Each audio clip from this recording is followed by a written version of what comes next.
लहान असताना आई म्हणायची की अरे आज डाळ खाऊन कंटाळा आला आहे, तर मग पिठी ढवळू का?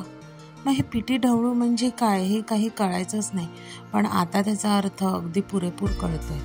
म्हणजे अशीच ही कोकणातली प्रसिद्ध अशी पिठीची रेसिपी मी तुमच्याबरोबर शेअर करणार आहे की ती ढवळूनच सुंदर लागते। तर चला रेसिपीला पटकन सुरुवात करूया। आता इथे काय घेतलं, एक मोठा कांदा, कढीपत्ता, 7 ते 8 लसणीच्या पाकळ्या ठेचून घेतल्या, कोथिंबीर घेतली आणि 3 ते 4 हिरव्या मिरच्या। कोकम हे ऑप्शनल आहे। कुळथाची पिठी घेतलेली आहे इथे मी, हळद, हिंग आणि चवीनुसार मीठ।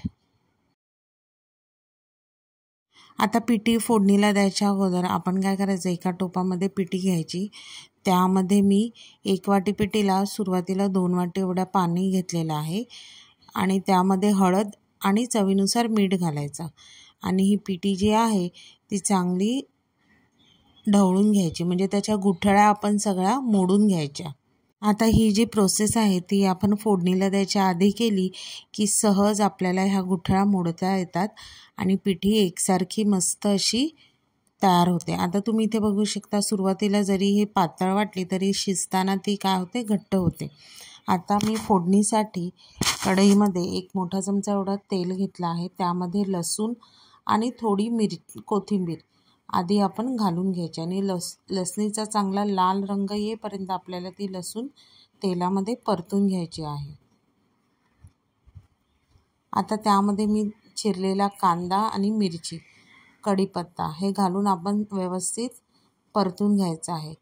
थोडं हिंग घालायचं आणि पुन्हा कांदा थोडासा लाल होईपर्यंत आपल्याला परतून घ्यायचा आहे। आता इथे कांदा तुम्ही बघू शकता लाल झालेला आहे। आता बारीक गॅस करायचा आणि जे आपण पिठीचं मिश्रण केलेलं ते त्यामध्ये घालून पिठी एकसारखी ढवळत राहायची।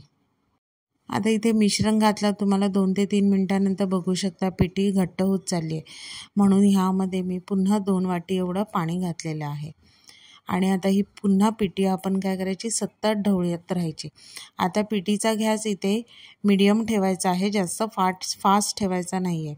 आता मीडियम गॅसवरच पिठी सतत ढवळत राहायची आहे। आता इथे मला 7 ते 8 मिनटं झाली आहे मी पिठी ढवळते आहे, त्याच्यामुळे ढवळता ढवळता पिठी पुन्हा घट्ट झालेली आहे।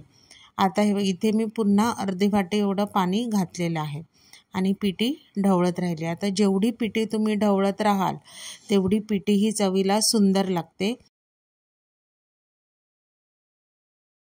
आता ही पिठी ढवळत मला जवळजवळ 15 मिनटं झालेली आहेत। आता त्यामध्ये मी कोकम घातलेला आहे। कोकम हा पूर्णपणे ऑप्शनल आहे, पण जर तुम्ही टाकत नसाल तर नक्की कोकम टाकून बघा, चव अगदी अप्रतिम लागते। आता ह्या स्टेजला आपण पिठी टेस्ट करायची, मीठ नक्कीच कमी असणार कारण आपण बऱ्याच वेळा पाणी ॲड केलेलं आहे, तर त्यामध्ये टेस्ट बघून आपण मीठ ॲड करायचं आणि थोडीशी पिठी मला पुन्हा घट्ट वाटली म्हणून मी थोडंसं पाणी ॲड केलेलं आहे। आता पिठीची कन्सिस्टन्सी हे पूर्णपणे तुमच्या आवडीवर आहे, कोणाला पातळ आवडते, कोणाला घट्ट आवडते, कोणाला मीडियम आवडते। आपल्या आवडीनुसार तुम्ही पिठीची कन्सिस्टन्सी इथे ॲडजस्ट करू शकता, पण बरोबर मीठही ॲडजस्ट करायचं।